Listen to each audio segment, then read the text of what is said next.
Azimpur China গলিতে হাজী সেলিমের বাসায় যৌথ বাহিনী অভিযান চালাচ্ছেন। এই বাসাটি 1251 44 5C হাজী সেলিম গুলশানারা মাসুদা টাওয়ার এবং এই 13তলা ভবনে বেশ কিছুক্ষণ থেকেই যৌথ বাহিনী অভিযান চালাচ্ছেন এবং ইতিমধ্যে 6টি বিলাসবহুল গাড়ি জব্দ করা হয়েছে, যেগুলোর প্রপার কোনো তথ্য পাওয়া যায়নি, এই মালিকানাও পাওয়া যায়নি, পুরোপুরি পেপার দেখাতে পারেনি, যার জন্য জব্দ করেছে আইন শৃঙ্খলা রক্ষাকারী বাহিনী।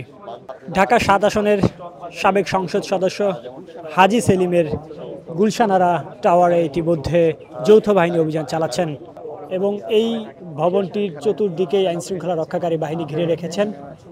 এখন অভিযান চলমান রয়েছে। হাজী সেলিমের এই বাসা ছাড়াও বেশ কয়েকটি বাসা রয়েছে রাজধানীতে। সাবেক ঢাকা 7 আসনের সংসদ সদস্য হাজী সেলিম এবং এখানে 6টি গাড়ি, বিলাসবহুল গাড়ি ইতিমধ্যে জব্দ করা হয়েছে। এখানে যারা কর্মরত রয়েছেন তারা বললেন যে তারা জানিয়েছেন সেই 6টি গাড়িকে সচল রাখার জন্য কিছুদিন পর চালকরা আসতেন, এসে গাড়ি পরিষ্কার করতেন এবং গাড়ি স্টার্ট করে সচল রাখার চেষ্টা করতেন। ওয়ালটন এখন দেশের সীমানা পেরিয়ে পৌঁছে গিয়েছে 50টিরও বেশি দেশে। ওয়ালটন, ঘরে ঘরে বিশ্বজুড়ে।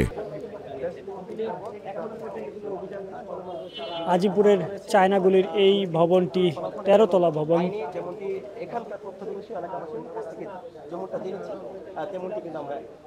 তবে এখানে এলাকাবাসী যারা রয়েছেন তারা বলছেন যে হাজী সেলিমের এই বাসায় সাবেক ক্ষমতাসীন দল আওয়ামী লীগের নেতাদের আগমন ছিল এই ভবনে এবং একই সাথে এখানে যারা বসবাস করছেন এই অভিযান চলাকালীন আমরা দেখছি যে প্রত্যেককে তল্লাশি করে তারপরে ভিতরে প্রবেশ করার এবং বাহিরে বের হওয়ার অনুমতি দেওয়া হচ্ছে।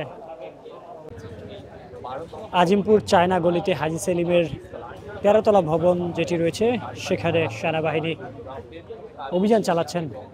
যৌথ বাহিনীর অভিযানে ইতিমধ্যে 6টি গাড়ি জব্দ করা হয়েছে, যার লিগাল কোনো পেপার দেখাতে পারেনি।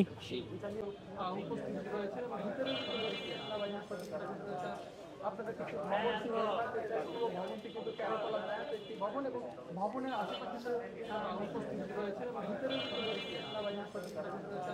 আপনাদের কিছু খবর ছিল, ভবনটি কিন্তু 13তলা একটি ভবন এবং ভবনের আশেপাশে কার্যক্রম উপস্থিত রয়েছে এবং ভিতরে উপস্থিত রয়েছে এবং ভিতরে আপনাদের কিছু খবর ছিল, ভবনটি কিন্তু 13তলা একটি ভবন এবং ভবনের আশেপাশে কার্যক্রম